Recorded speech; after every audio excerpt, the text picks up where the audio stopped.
Franck Ferrand sur Europe 1, au cœur de l'histoire. C'est un journaliste bien connu des auditeurs d'Europe 1 que Franck Ferrand a convié cet après-midi. Bonjour Franck. Bonjour Céline, bonjour à tous. Emmanuel Faux est rédacteur en chef dans cette maison. Il vient de publier aux éditions de l'Archipel un ouvrage dont on parle beaucoup et qui s'intitule « L'affaire Arafat, l'étrange mort du leader palestinien ». Inutile de vous dire que j'ai beaucoup de questions à poser à Emmanuel.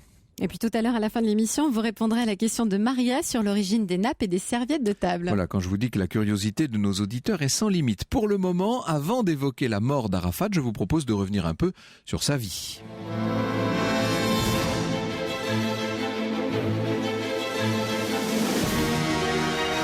Europe 1, au cœur de l'histoire. Franck Ferrand.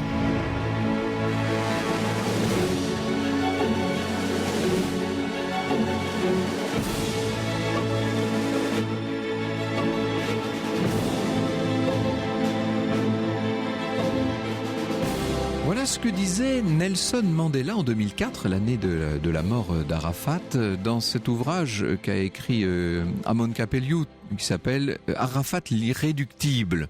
Voilà ce que dit Nelson Mandela. Du fond de ma prison, j'ai observé l'action du président Arafat. Mon attention fut attirée par sa persévérance. Son peuple croyait en lui et mettait ses pas dans les siens par beau temps comme par grand vent. Le contexte dans lequel il exerçait son action n'était vraiment pas favorable, comme il me l'expliqua lors de notre première entrevue en Afrique du Sud, mais les difficultés et les obstacles auxquels il se heurtait n'avaient jamais entamé sa conviction. Au contraire, sa détermination à aller de l'avant en était sortie renforcée. Ce fut lui, dit Mandela, qui inscrivit la question palestinienne à l'ordre du jour de la communauté internationale, faisant passer le faisant passer du statut de réfugié à celui de nation à part entière. Nous nous sommes identifiés à son combat, nous nous sommes réjouis de ses succès, notre voix est allée jusqu'à lui et l'a encouragé. De notre côté, nous recevions de ses nouvelles et nous avons fêté notre solidarité malgré l'éloignement et la captivité. Et il ajoute, lors de notre première rencontre, je dis à Yasser Arafat combien j'admire son courage et combien, comme lui, je souhaitais voir parvenir à son terme une négociation aussi capitale pour les deux peuples. Son ardeur, sa confiance inébranlable et son engagement dans la lutte pour la création d'un État palestinien ont une valeur emblématique, disait Mandela. Il conclut, le président Arafat restera à jamais un symbole d'héroïsme pour tous les peuples du monde qui luttent pour la justice et la liberté. Voilà ce qui s'appelle une caution. Alors, je ne vais pas revenir maintenant sur l'ensemble de la vie du leader palestinien. Je proposerai à Emmanuel Faux, avant d'évoquer la mort d'Arafat, de revenir sur un certain nombre des grands événements, évidemment, de sa carrière. Ce qui m'a paru intéressant, c'est de revenir sur sa jeunesse et sur ses origines, d'une certaine manière. D'où vient-il et comment en est-il arrivé là ? D'une certaine manière. Yasser Arafat était né en août 1929. La date est assez floue d'ailleurs. Enfin, lui, il fêtait son anniversaire le 4 août. On ne sait pas exactement où il est né. A priori à Jérusalem. Il a dit qu'il était né, lui, à Gaza. C'est une interview qu'il avait donnée en 1988. Et puis, au Premier ministre Rabin en 1993, il dira qu'il était né au Caire. Donc, vous voyez que tout ça est quand même relativement flou. Ça nous interroge d'ailleurs sur la dimension quasi mythique, pour ne pas dire mythologique, de la biographie d'un certain nombre de leaders arabes qui ont comme ça tendance, je pense à Nasser en vous parlant, qui ont tendance à réécrire leur histoire et à essayer de faire coïncider les détails de leur biographie avec une sorte de légende idéale, d'une certaine manière. Je ferme cette parenthèse. Alors, sa mère descendait du prophète, son père, Abdelraouf Al-Kouda, était un richissime homme d'affaires, c'était un grand propriétaire terrien, il possédait des terres très étendues. On verra justement ce qu'il faut penser de cette origine-là et de ces propriétés foncières qui sont peut-être... qui ont sans doute joué en tout cas dans la détermination et dans la vocation d'Arafat. Il est orphelin de mère à l'âge de 4 ans. Sa mère meurt d'une maladie des reins 4 mois après la naissance de son frère Fatih. On est là donc en janvier 1933. Le chef de l'autorité palestinienne ne parle guère de sa mère, disait Amnon Kapeliuk, mais il a donné à sa fille unique, née en 1995, le prénom de cette femme pour laquelle il a gardé un profond attachement. Qui est le père d'Arafat? Un homme qu'on peut imaginer autoritaire, très pratiquant. Yasser Arafat dira de son père: « Il m'a légué 2 trésors, le courage et la croyance religieuse. » Son véritable père, enfin celui qui va en faire office d'une certaine manière, c'est le frère de sa mère qui s'appelait Salim. À la mort de leur mère, c'est lui qui va s'occuper des 2 derniers enfants. Ils vont vivre 4 ans avec lui. Voilà ce que nous dit Isabelle Pisano dans son livre Yasser Arafat intime. Cet éloignement à l'âge de 4 ans sera un traumatisme qui marquera son esprit et son cœur durant toute son existence. Et Arafat lui-même raconte ceci: « J'avais l'habitude, dira-t-il, d'aller près du mur des lamentations où je me trouvais avec les Juifs qui venaient y prier. Je restais quelquefois de longues heures avec eux jusqu'à ce que mon oncle vienne me chercher le soir. » Il faut vous dire que la maison de l'oncle, qui se trouve dans le quartier musulman, est tout près du mur. Elle fait partie d'un ensemble de 13 bâtiments extrêmement anciens qui ont été détruits quelques jours après la fameuse guerre de 1967. Vous savez, ce conflit qui va jouer un rôle essentiel dans la vocation d'Arafat. Enfant, il assiste à la révolte palestinienne de 1936, qui va durer 3 ans avec des phases plus ou moins violentes. Il rentre au Caire avec son petit frère en 1937. Ils ont vu leur oncle Salim arrêté, brutalement menotté par les Anglais. Tout ça, évidemment, joue un rôle. Son père, entre-temps, s'est remarié. Il vit dans un quartier vraiment modeste du Caire. On peut dire qu'il y a un déclassement dans cette famille. Ça aussi, ça a dû jouer un rôle. Avec son petit frère, dont il est très proche, il est un lecteur assidu du Coran. On dit on raconte ça dans ses biographies, qu'il joue à enseigner la prière. Vous savez, il y a cette espèce de très grande familiarité avec le livre saint, dont ils sont convaincus, ces 2 petits garçons, qu'il les protégera de la guerre. On est d'ailleurs maintenant arrivé dans la Seconde Guerre mondiale. Dans l'émission, nous envoyez vos messages et vos questions par mail sur europe1.fr, via Twitter, celui de Franck Ferrand ou #ACDH, ou encore sur la page Facebook de l'émission. Franck Ferrand, 14h-15h sur Europe 1. Retour avec vous, Franck Ferrand, à la jeunesse de Yasser Arafat. Il y a peut-être un aspect sur lequel il faut que j'insiste, c'est la dimension quasi écuménique du jeune Arafat, du petit Arafat, devrais-je dire, pendant son adolescence en tout cas. Près de la maison paternelle au Caire, coexistent une très ancienne mosquée du XIIIe siècle, une église copte et une synagogue. Et on sait que Yasser va se lier d'amitié avec les jeunes juifs. Il n'y a pas de discrimination. Il est même, dira-t-il, attiré par leur façon de vivre. Il aime assister aux cérémonies de mariage juives, etc. Donc il y a cette proximité qui va évidemment, qui elle aussi jouera un rôle. Vous voyez que nous posons des jalons comme ça sur cette vie qui est en train de prendre un certain tournant, notamment à la fin de la Seconde Guerre mondiale. J'y viens dans un instant. La carrière politique de Yasser commence au Caire, où il effectue ses études. Arafat est étudiant de première année à l'école d'ingénieur du génie civil, qui deviendra par la suite l'université du Caire. Arafat présente une demande de visa pour aller étudier le génie civil à l'université du Texas. Seulement, il change d'avis au dernier moment, il se ravise et il décide de rester au Caire. Il sera ingénieur du génie civil en 1956. Il fait aussi par ailleurs et parallèlement des études d'architecture. La situation de la Palestine à cette époque-là est en train de basculer complètement, bien entendu. Vous savez qu'une commission d'enquête a été constituée par l'ONU et parallèlement à ses études, Arafat apprend à manier les armes. Il fait des stages, si on peut dire, dans le désert égyptien où il négocie l'achat de fusils, de munitions abandonnés par les Allemands, les Italiens et les Alliés 5 ans auparavant. Les Bédouins ont récupéré toutes ces munitions et ils les font passer aux Palestiniens. Et Yasser Arafat se charge de les faire passer en Palestine. En 1948, il y a un événement fondateur, c'est l'assassinat de 250 personnes par des organisations terroristes juives. Il y a l'Irgun, le groupe Stern, etc. Et à ce moment-là, il y a un grand appel de mobilisation d'un étudiant qui s'appelle Ahmed Abou Sita. et qui appelle à tout abandonner pour prendre les armes sur le champ. Et à ce moment-là, Yasser Arafat va se laisser convaincre d'une certaine manière. Il découvre les réfugiés, il milite aux côtés des frères musulmans égyptiens sans jamais rejoindre leur rang, et il va participer avec eux en 51, en 52 à la guérilla dans la zone du canal de Suez. Entre-temps, en Palestine, s'est constitué un gouvernement, reconstitué dans la bande de Gaza en 1949. Le frère aîné de Yasser Arafat, Jamal, est secrétaire de ce gouvernement qui va être reconnu par la plupart des pays arabes, sauf la Jordanie, évidemment. C'est un gouvernement qui n'a d'existence que légale, en quelque sorte. Il est essentiellement administratif, il va être éphémère.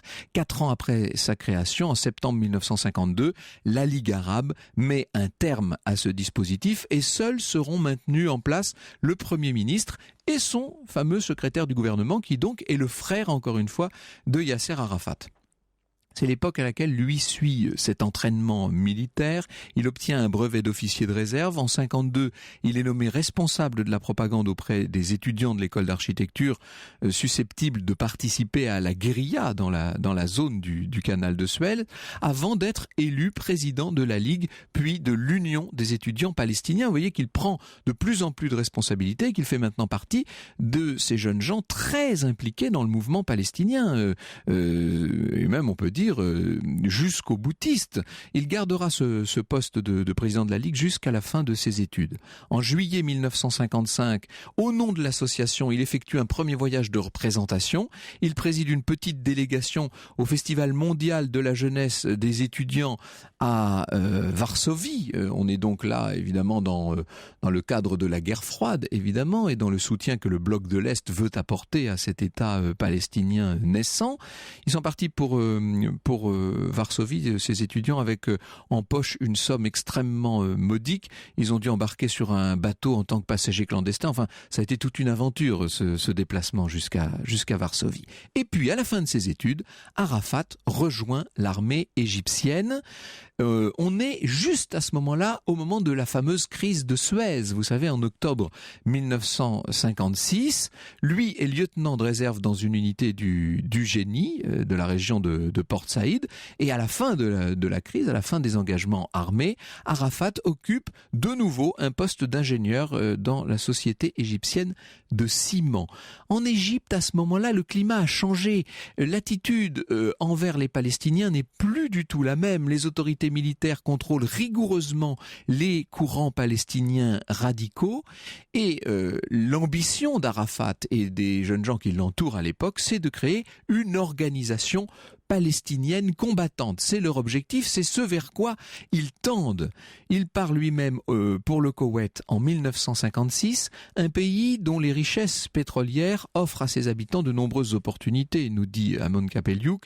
Il abrite une importante diaspora palestinienne, plusieurs dizaines de milliers de réfugiés y travaillent. On peut donc imaginer quel est l'activisme dans ces milieux palestiniens installés au Koweït.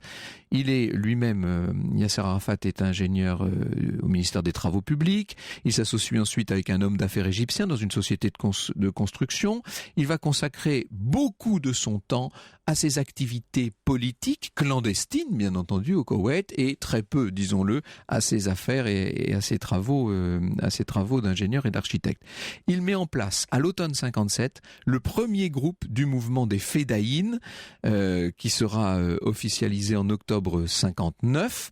Alors quel est le nom du mouvement ? Il est nommé Mouvement de libération de la Palestine, avec pour sigle HTF, qui signifie mort subite en arabe. Le mot signifie conquête aux victoires. Ce terme est aussi le titre de la sourate 48 du Coran, qui commence par « En vérité, nous avons octroyé une victoire éclatante », etc. L'objectif donc de ce petit groupe maintenant armé, c'est d'obtenir ce qu'ils appellent la libération de la Palestine. Nous, Palestiniens, écrit Arafat, nous voulons avoir un État indépendant et souverain, et c'est pourquoi nous devons le libérer par la force. Pour nous, il n'y a pas d'autre voie. Évidemment, ils sont peu nombreux à être aussi radicaux, mais ils sont très enthousiastes autour d'Arafat. Avec le FAT, une autre génération entre en scène, nous dit Kapeliuk, plus intellectuelle, plus militante que la précédente. Elle veut prendre en main son avenir. Arafat écrit beaucoup à cette époque, et d'ailleurs, il écrit un certain nombre de textes qui lui seront reprochés par la suite. On peut dire qu'à partir de ce moment-là, la biographie d'Arafat devient une biographie officielle et qu'elle se confond avec l'histoire du Fatah. Franck Ferrand, 14h, 15h sur Europe 1. Et nous revenons avec vous, Franck Ferrand, à Yasser Arafat et à sa jeunesse. Alors le premier bureau de la Palestine est installé en Algérie juste après l'indépendance. Le premier représentant, c'est le fameux frère, celui qui était secrétaire du tout premier gouvernement palestinien de 1949, Jamal, avant d'être remplacé par Abou Jihad.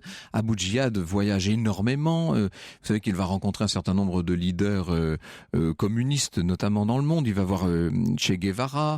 Il part pour Pékin avec Arafat. Il va diffuser ses idées en Corée du Nord, au Vietnam, etc. On est évidemment dans des origines qui sont particulièrement marquées politiquement. Ça aussi, c'est très important parce que une grande partie de la carrière d'Arafat par la suite va consister à essayer de se détacher de cette origine en quelque sorte du mouvement. En 1964, c'est le sommet des chefs d'État arabes au Caire. À cette époque-là, il s'agit de contrecarrer le projet israélien cet énorme projet d'aqueduc, avec la création de deux organisations, l'Organisation de libération de la Palestine, donc l'OLP, et l'Armée de libération de la Palestine, l'ALP. Le premier président de l'OLP, ce sera Choukaïri, qui est un fervent admirateur de Nasser et qui va en quelque sorte travailler pour l'Égypte. Le FAT propose de coordonner les actions. L'OLP agira à découvert et les Fedaïn, eux, agiront par ailleurs dans la clandestinité. C'est comme si vous aviez en quelque sorte une organisation officielle pour la diplomatie et une organisation clandestine qui, elle, va mener diverses actions.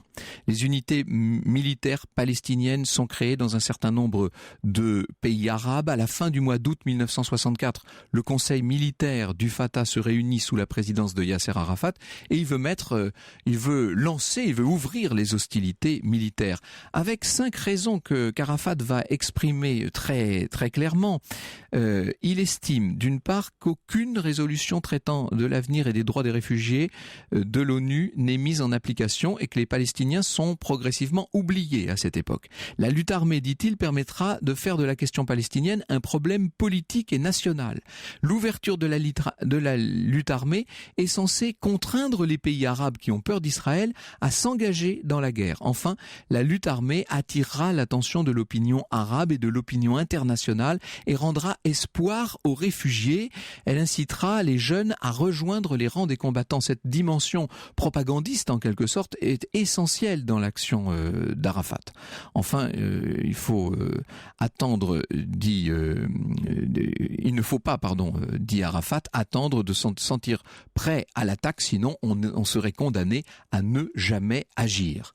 Il faut attendre la 3e réunion, celle de novembre 1964, pour que les arguments d'Arafat portent. La décision de se lancer dans l'action militaire est prise à ce moment-là et Arafat prononce la révolution jusqu'à la victoire.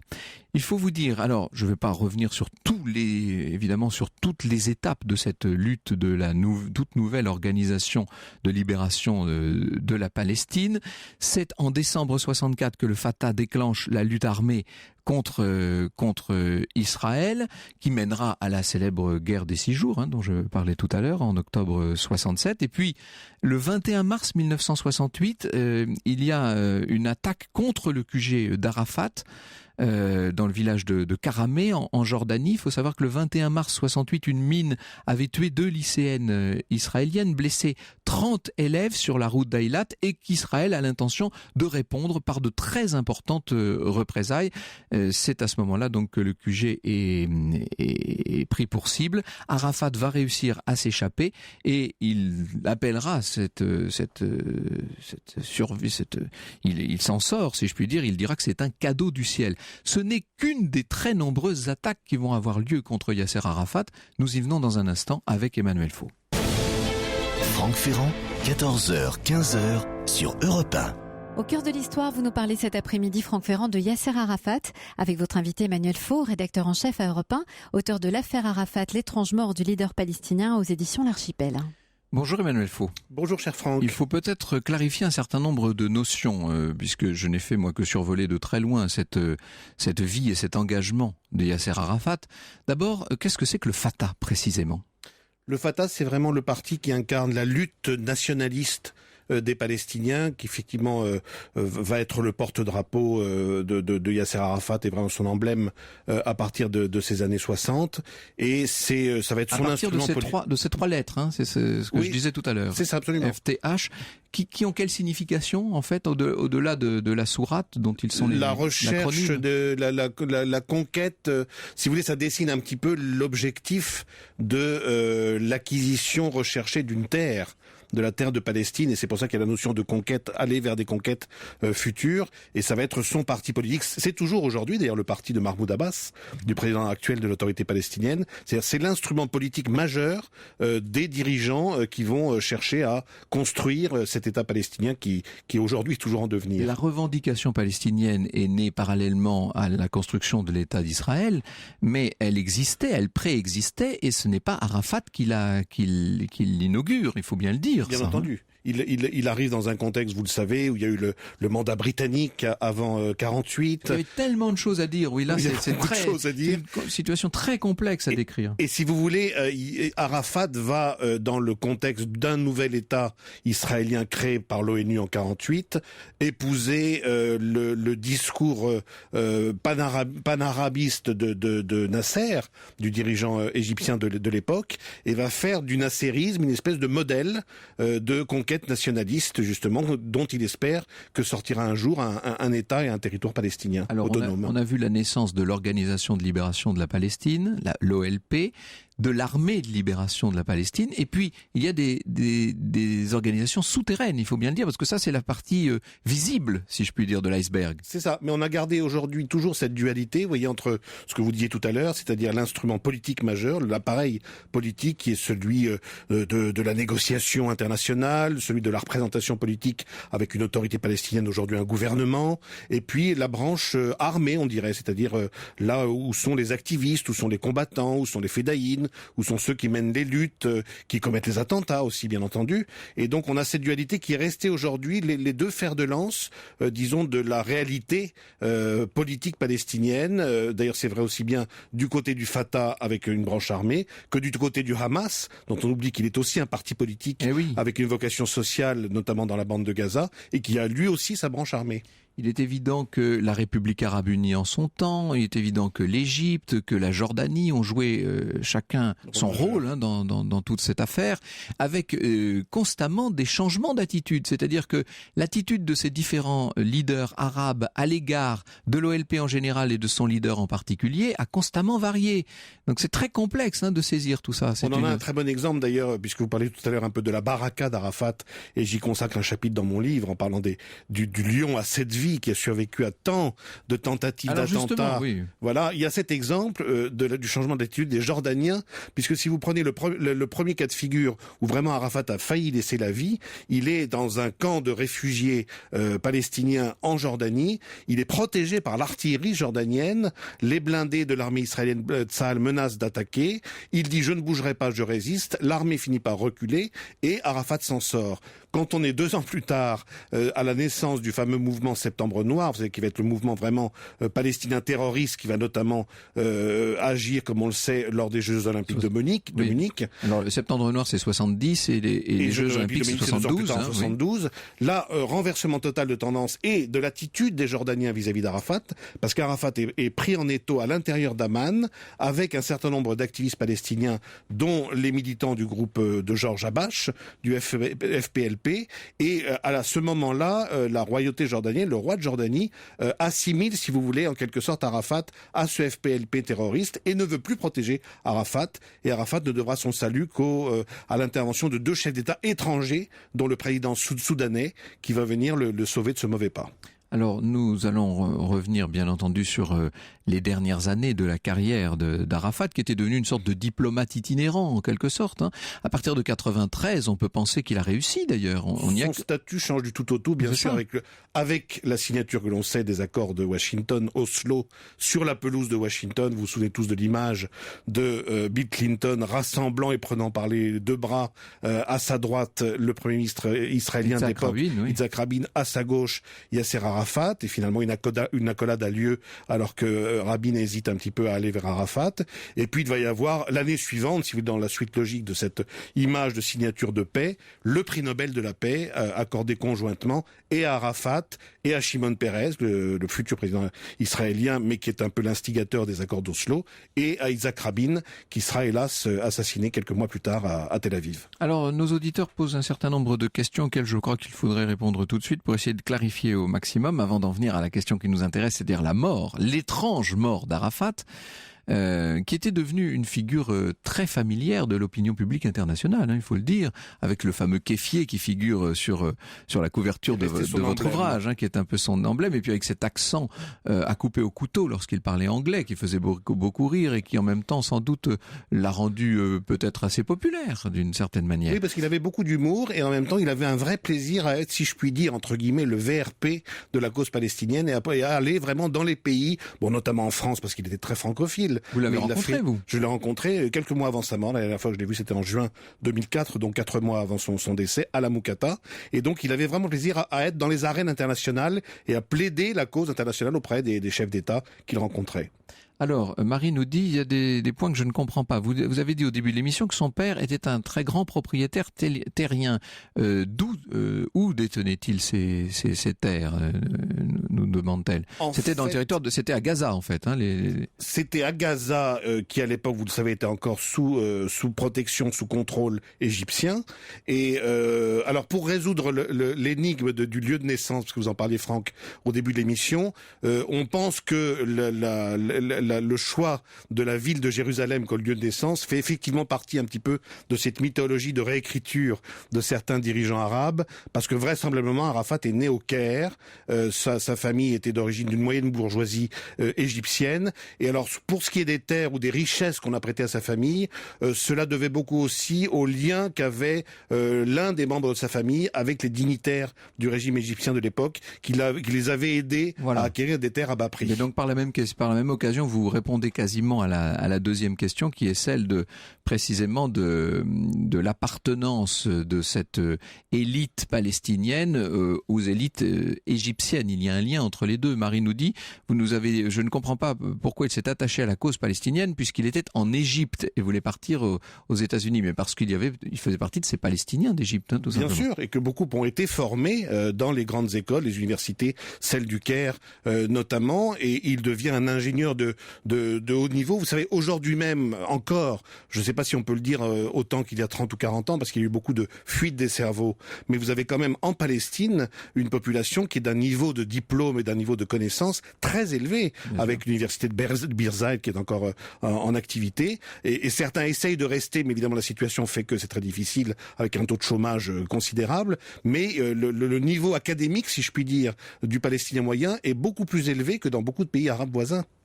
Alors, Patrick nous demande s'il n'avait pas d'autres ennemis que les Israéliens. Il pense au Hamas, il pense à certaines familles mafieuses orientales, nous dit-il. D'autres ennemis, oui.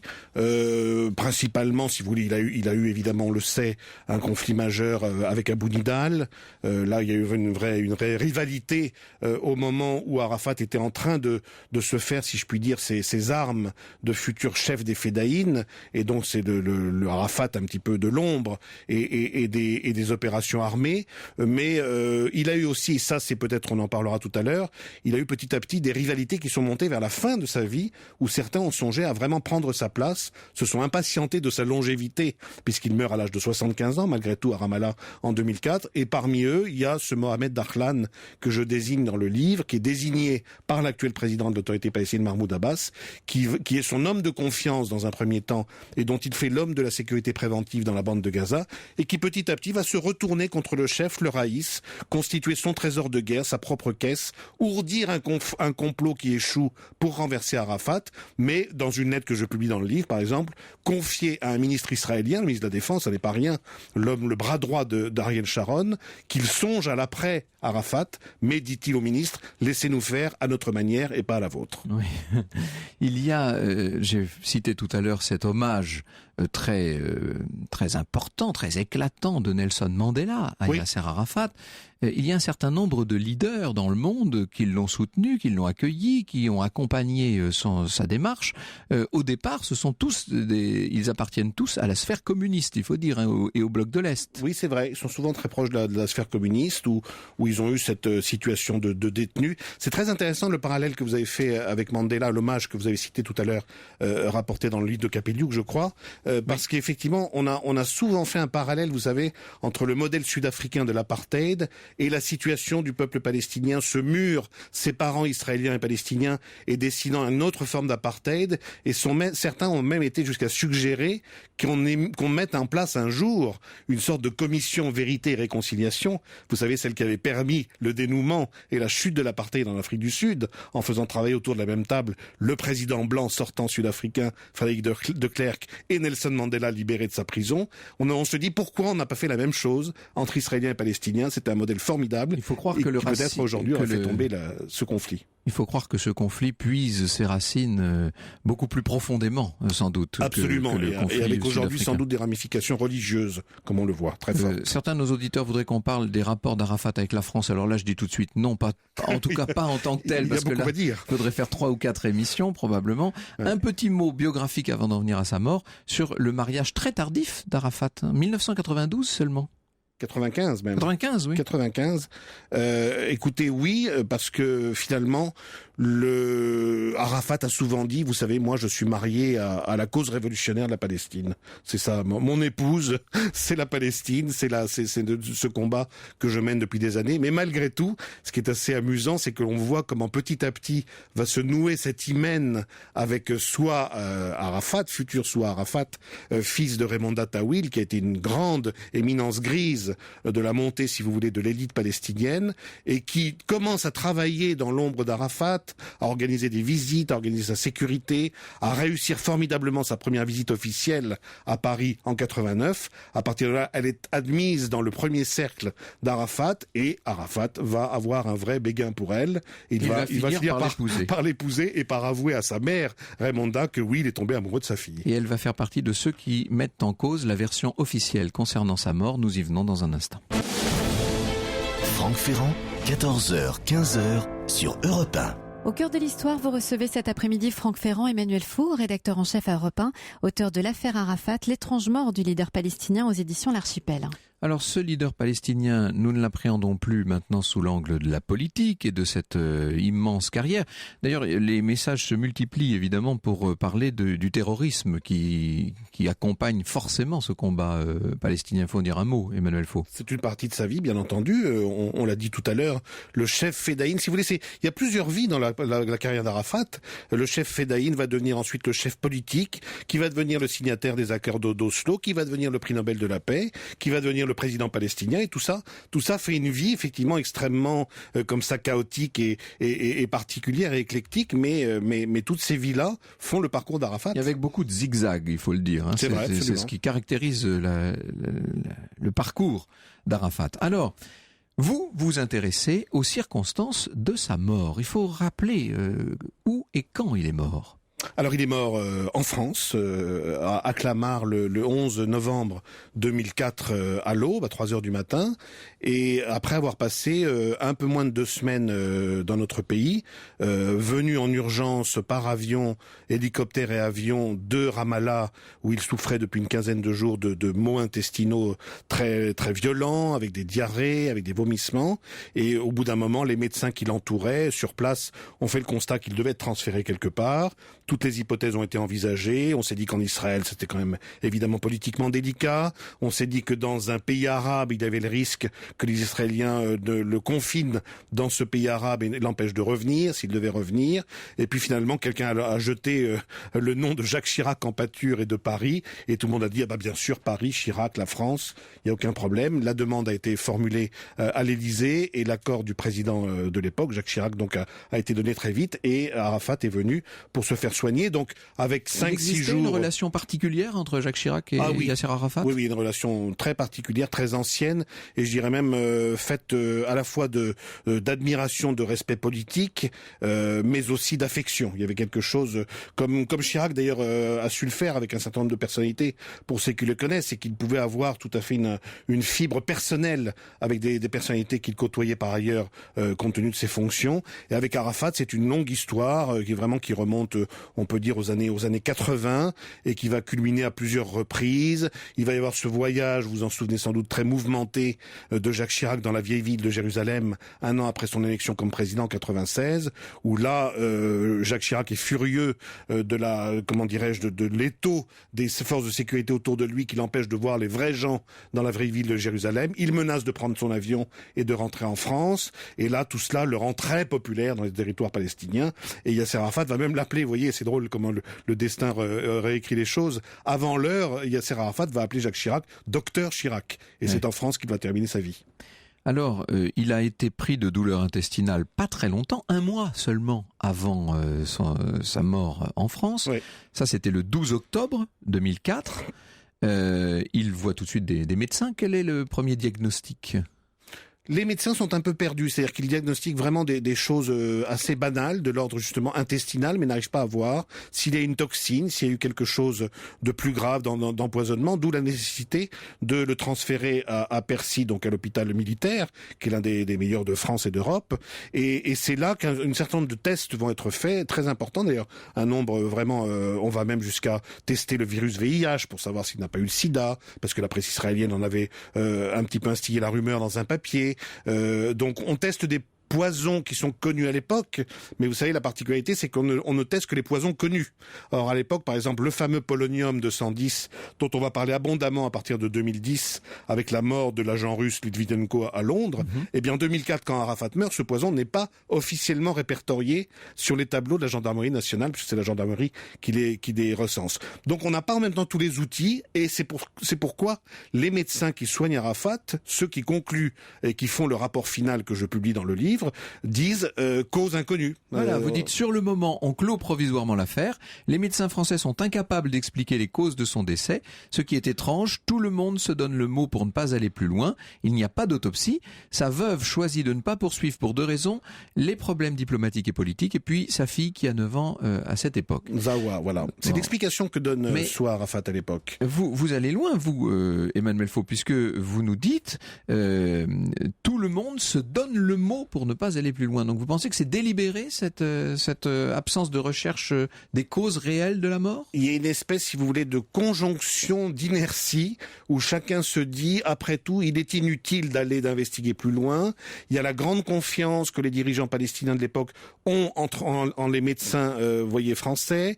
Il y a le fait qu'on dit à la veuve, écoute, franchement, si les Français avaient trouvé quelque chose, ils nous l'auraient dit. Tout ça donne, si vous voulez, une énergie de l'immobilisme qui fait que l'on ne va pas investiguer plus loin, que soit, parce que malgré tout c'est la famille qui a le dernier mot, ni la veuve Soa, ni le neveu Nasser Al-Kidwa, grand diplomate, ne sont incités à aller plus loin et à demander l'autopsie. Et donc, si vous voulez, on referme le couvercle sur cette affaire et sur ce grand doute fin 2004, et pendant 7 ans, personne ne va se soucier de chercher la vérité. En 2009, au moment où elle reçoit le dossier médical, la veuve se rend compte que certains documents ne figurent plus au dossier, en fait. C'est la première petite lampe rouge qui s'allume dans son esprit, c'est qu'effectivement, quand elle demande le dossier intégral de son mari, il manque des résultats d'analyse de prélèvement d'urine, de sang. Elle s'en étonne et sur papier officiel de la République française, on lui répond « Madame, étant donné qu'il n'y a pas eu de démarche juridique, judiciaire engagée, nous avons cru pouvoir détruire certains prélèvements. » Et elle dit quand même, se dit un chef d'État qui est venu mourir sur un sol étranger et vous n'avez pas conservé toutes les analyses. Elle s'en étonne et ça va commencer, si vous voulez, à travailler un peu dans sa tête. Et puis il y a un journaliste américain qui la convainc d'aller plus loin. Voilà, en fait, jusqu'à l'arrivée de Clayton Switcher, un confrère d'Al Jazeera, la chaîne du Qatar, qui lui dit, vous devriez, Madame Arafat, vraiment aller plus loin, vous soucier d'expertiser les effets et les vêtements que portait votre mari dans les derniers jours de sa vie, essayez de savoir s'il y a quelque chose, et cette expertise cofinancé par la chaîne Al Jazeera, c'est assez étrange, et par la veuve Soua Arafat, va donner effectivement la révélation d'une présence de polonium. Et ça, c'est, si vous voulez, ce qui ouvre la grande boîte de Pandore, qui va conduire à une deuxième expertise, au dépôt d'une plainte pour empoisonnement vous savez comme moi, et à l'exhumation. Vous savez comme moi que ces expertises sont toujours à prendre avec de grandes pincettes, puisque vous avez toujours expertise, contre-expertise, etc. Qui croire au final? Oui, mais là, la différence, Franck, c'est que 3 équipes vont travailler sur cette exhumation. C'est-à-dire qu'on met en parallèle 3 équipes d'experts français, suisses, russes, en supposant que les 3 n'ont rien à voir entre eux et n'ont pas de compte à rendre. Et ils vont arriver à des conclusions assez divergentes, tout en étant d'accord sur un point tous les 3, c'est qu'il y a effectivement du polonium. On a trouvé du polonium sur les os et sur les tissus du raïs, dont on a exhumé le corps en novembre 2012. Hein. Vous vous rendez compte, ça ne date qu'il y a 2 ans, donc 8 ans après la mort d'Arafat. Il faut insister sur le fait que vous avez eu accès au dossier médical, justement. J'ai eu accès au dossier médical et j'en publie le rapport d'hospitalisation de la dernière semaine de la vie d'Arafat, donc au moment où il tombe dans le coma. Et si vous voulez, tout le récit de cette maladie, et par ailleurs les documents qui nous sont fournis par les Suisses, qui sont les premiers à avoir mené l'expertise, nous montrent que aujourd'hui, 10 ans plus tard, s'il y avait raison d'État à l'époque, peut-être, on peut le concevoir, mais que 10 ans plus tard, avec les éléments que nous possédons, on ne peut plus répéter que seule la thèse de la mort naturelle est la thèse que l'on peut retenir. Alors si on a tué Arafat, qui l'aurait tué? C'est ça la question. Alors ça, c'est une autre question, c'est plus complexe parce que nous sommes 10 ans après que les investigations n'ont pas été faites à l'époque. Mais si vous voulez, là, j'avance un certain nombre d'éléments et je vous parle notamment de ce Mohamed Dahlan que j'évoquais tout à l'heure, qui est montré du doigt par le président palestinien Mahmoud Abbas, ancien chef de la sécurité, qui avait donc un contact très proche de par ses fonctions avec les autorités israéliennes au quotidien, qui donc veut prendre la place du calife, être le calife à la place du calife en 2004, et qui finalement va manifester une impatience telle qu'on peut imaginer qu'il soit un homme qui ait joué un rôle soit d'intermédiaire, soit vraiment de commanditaire de l'empoisonnement d'Arafat.